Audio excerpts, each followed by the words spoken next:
السلام علیکم ناظرین، شاہ نواز لہری آپ سے مخاطب ہوں۔ اللہم صلی علی محمد النبی الامی وعلی آلہ وسلم تسلیما۔ ناظرین، میں آج آپ کو حضرت خدیجہ الکبریٰ کا مقبرہ اور جنت المعلیٰ کے لائیو مناظر دکھاؤں گا، اس لیے میرے چینل کو SN سیالکوٹی کو سبسکرائب لازمی کر لیں اور اس ویڈیو کو زیادہ سے زیادہ شیئر اور لائک کریں، کیونکہ یہ بڑے اجر و ثواب والا کام ہے۔ جنت المعلیٰ جو ہے یہ مکہ کی سب سے پرانی قبرستان ہے اور یہ بیت اللہ شریف سے زیادہ دور نہیں ہے۔ آپ مروہ کی طرف باہر نکلیں تو حی المعبدہ ہے محلے کا نام، وہاں پر یہ ہے۔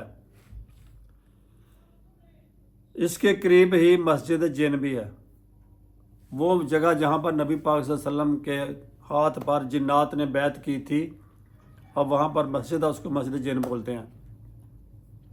اس قبرستان میں حضرت خدیجہ الکبریٰ رضی اللہ تعالیٰ عنہ اور آپ کے دو صاحبزادے حضرت عبداللہ اور حضرت قاسم بھی یہاں پر مدفون ہیں، اور حضرت اسماء بنت ابوبکر صدیق رضی اللہ تعالیٰ عنہ بھی یہاں پر مدفون ہیں، اور ان کے بیٹے حضرت عبداللہ بن زبیر بھی، جن کو حجاج بن یوسف نے شہید کروایا تھا، وہ بھی یہاں پر مدفون ہیں۔ اور ان کے علاوہ 5000 صحابہ کرام بھی اس قبرستان میں مدفون ہیں۔ جنت البقیع کے بعد اس کا بڑا مقام و مرتبہ ہے، اس لیے ہماری دعا ہے کہ اللہ تبارک تعالیٰ سب مسلمانوں کو جنت البقیع اور جنت المعلیٰ کی زیارت نصیب فرمائے۔